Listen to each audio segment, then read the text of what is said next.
For so many people, Free Comic Book Day is a day that you mark in your calendar and you don't miss it. And what is behind that day? And is it going to happen this year or not? Because for so many people, it helps inspire reading within their kids. Let's bring in Curtis Sullivan. He's the owner and operator of Vault of Midnight. Curtis, great to have you on the show again. How are you? I'm great. Thanks for having me back. I appreciate it. So many people know that my husband is a comic book collector, a very avid comic book collector. So I'm very familiar with the Free Comic Book Day. But for those that aren't, give us a little bit of history. So Free Comic Book Day was founded 21 years ago. Joe Fields is a very famous retailer. He operates a shop called Flying Colors. He's a great comic book retailer, and he had an idea to do a big event to market comics and share comics with a wider audience. And here we are so many years later. Super exciting event. It's one of our biggest events every year, every time. Lines around the block. The excitement is just awesome. So yeah, we love it. So what is it about the Free Comic Book? Is it just one book, one story, or are there various books? Yeah, so there's many different publishers in comics. Most listeners probably or viewers probably know Marvel and DC, your Captain Americas and your Batman, but there's so many other publishers out there. So on average, there's probably about 75 free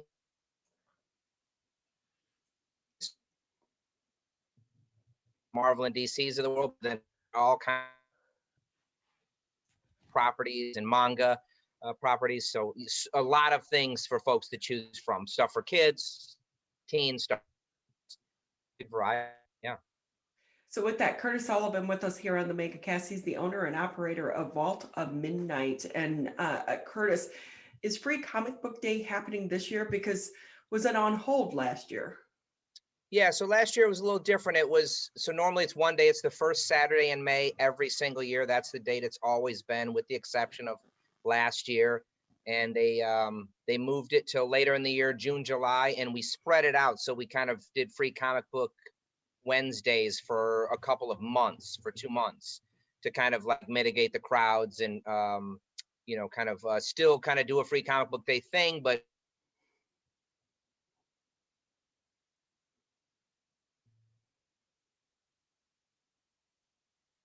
period last year. So it was way different. And we will be doing it again this year for sure. They've moved the date. It's not going to be the first Saturday.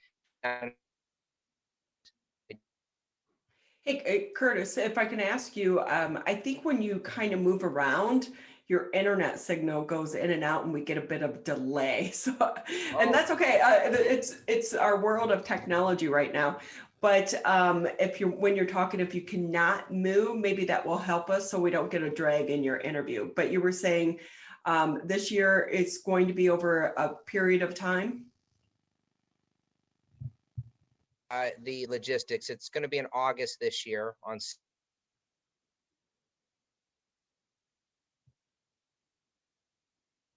We do one day. We may spread it out over many weeks. So with that, Curtis, does it actually help build the excitement, or it really entice or invite people into the comic book world by having it spread out over several days? Or do you think it kind of loses that momentum because we all like to stand in line and think we're getting something?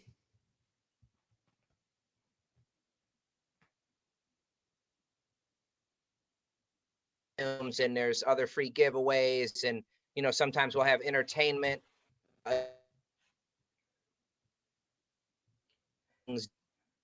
So I think the big event, the single day event, is real special. And I think we absolutely lose something spreading it out.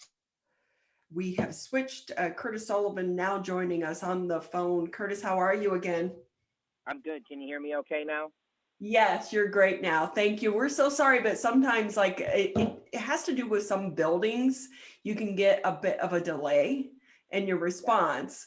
And so we want to make sure that everyone hears everything that you're saying. And before we went to the break, we were talking about the Free Comic Book Day. which has been a popular event for, 20 years now, usually held the first Saturday in May, but you're saying this year it's going to be a little bit different again, just like it was last year. It is, yes. So the date has moved. It's now August 14th, which is a Saturday, is what the industry has set it as. But yeah, we're still investigating that, whether it's going to be one day or it's going to be spread out over many days. It's really, dependent on kind of the state of, vaccination and the corona situation. So yeah, we want to have a really fun, amazing event, and we also want to keep our staff and keep everybody attending as safe as possible. So yeah, we're just factoring all that stuff in. But as it stands right now, it's going to be in August. So with that, Curtis, if we can ask you, what is the behind the scenes to be able to pull some of these events off? Where do the books come from? How are they distributed? Oh, hey, that's a great question. So it's really, really cool. It's like the whole industry comes together to make this happen. So publishers produce special limited edition books for the event. And this is across, probably 20 different publishers at least. And so they publish them. They provide them to distributors at a lower cost. Distributors then provide them to us at a very, very minimal cost. I mean, there's still definitely a cost involved. But and then they use their logistical might, distributors do, to send. I mean, literally, I think last year it was something like 7 million free comic books around. So yeah, it's the whole industry. It's retailers, it's publishers, and distributors all just working together to make it happen. So it's a heavy lift. It's a lot of stuff from a lot of talented folks. So yeah, there's a lot of behind the scenes. So with that, Curtis, can we talk about the overall industry? We know a lot of people have been binge watching Netflix and HBO Max and so many of these other streaming services. And when you have some of these big superhero movies come out, are you seeing a trickle down effect for more interest in comic books right now? For sure, 100%. Yes. So, it's been a tough crawl back to any, sense of kind of retail normalcy. I know a lot of folks with small businesses can relate, whether you do retail or restaurants or what have you. But for us, since folks are, kind of confined a little bit more, they are consuming a lot of entertainment. A lot of that is genre stuff that comes from comic books. And yeah, we're seeing manga, which is Japanese comics, is huge, as big as it's ever been. And it's just roaring. And that's because folks are watching lots of anime on various streaming services. And then shows like Captain America and The Winter Soldier just blew stuff up again. Invincible is a great show. If you haven't seen it, it's an animated show that's out streaming right now based on a really, really great comic book. And so folks are watching these shows. That's a long answer to say yes. Folks are watching these shows and then coming in and reading, getting the source material. So, yeah. Well, what's great is we have so many small businesses such as yours. We know most comic book stores are owned by, more independent small business owners. And with that, the first half of the virus and the pandemic was very hard on your business. Are you starting to see an uptick and things getting back to somewhat of a normal? Because we do know the collection side is kind of exploding right now. Yeah, it absolutely. The first, full year of the pandemic was pretty devastating to us as a small business with capacity restrictions and just folks not wanting to go out, so it is starting to tick back up.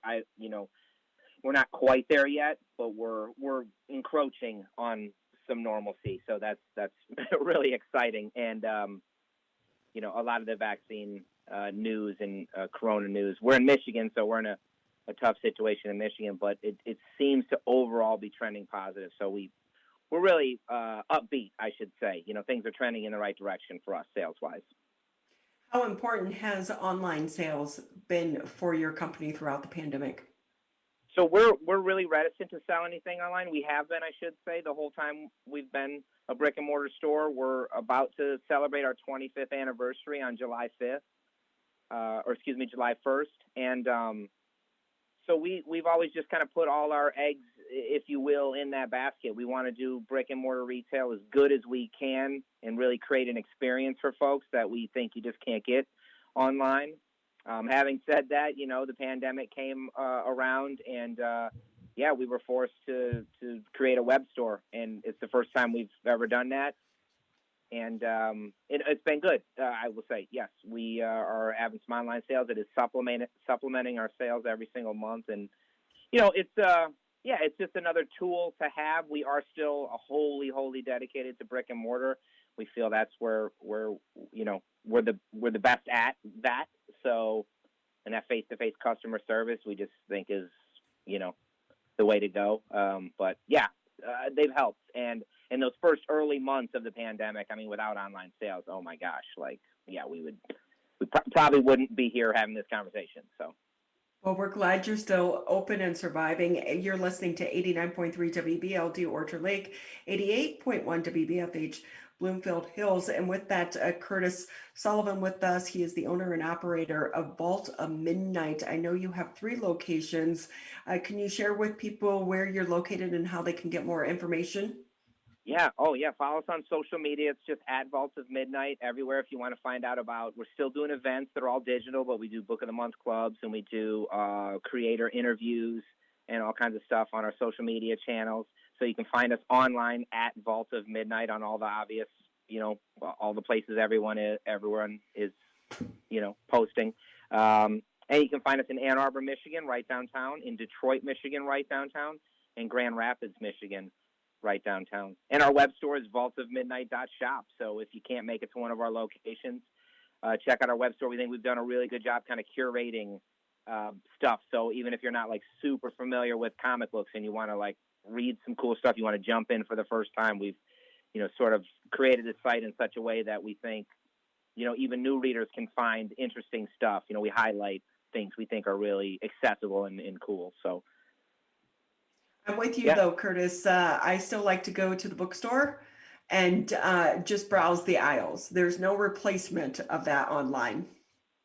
I feel you. It's the best. I just read recently that one of the last surviving video chains just closed. The video rental chains closed. And I mean, I know I'm really old, but I just lament that. I used to love wandering around, Blockbuster or whatever, just looking for a movie. I know that's ridiculous to say out loud, with streaming services, but it's a good time. I'll miss it. Curtis, we won't judge you or even try to put a number on your how old you are. Thank you. Curtis Sullivan with us. He's the owner and operator of Vault of Midnight. Please continue to support our local businesses, and we'll look forward to joining you in August for Free Comic Book Day, because I know my husband will be in line. So Curtis, best of luck to you and your team right now. Hey, thanks so much. I really appreciate you having me on and, talking about this stuff. It's really, really cool and appreciate it. And like I said, follow us on social. We've got a really, really big announcement coming up for our 25th anniversary. And, there's a lot of cool news. So, stay with us. Thanks for having me.